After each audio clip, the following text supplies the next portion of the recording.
కేటీఆర్ ఒక విచిత్రమైన సవాల్ విసిరారు. జరగకూడనిదే సవాల్ విసిరారు, జరగదని తెలిసినే సవాల్ విసిరారు. ఏంటంటే ఏదైతే కేటీఆర్ని టార్గెట్ చేస్తూ వారసత్వ రాజకీయం తండ్రి పేరు చెప్పుకుని తిరుగుతాడు ఇదంతా అంటున్నారు. కాబట్టి తను దమ్ముంటే మన ఇద్దరం నువ్వు రాజీనామా చేయి, నేను రాజీనామా చేస్తా, శాసనసభకి రాజీనామా చేసి మల్కాజ్గిరికి పోటీ చేద్దాం రేపు పార్లమెంట్ ఎన్నికల్లో అన్నట్టు. అదేమన్నా అసెంబ్లీ ఎన్నిక?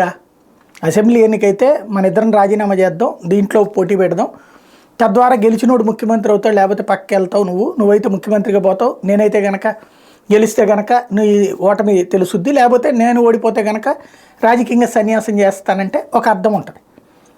రాజకీయ సన్యాసపు ప్రతిపాదన లేదు, అటు పక్కన ముఖ్యమంత్రి పదవి నుంచి నువ్వు వైదొలగాలని లేదు. ఇద్దరం రాజీనామా చేద్దాం రా, పార్లమెంట్ సభ్యత్వానికి పోటీ పడదాం రా, అది జరిగేది కాదని తెలుసు. కాబట్టి ఇలాంటి విచిత్ర సవాళ్ళు విసిరారు. ఇలాంటివే ఏదో కాసేపు టీవీలో బ్రేకింగ్ వేయడానికి తప్పించి దేనికి పనికి వచ్చే కాదు.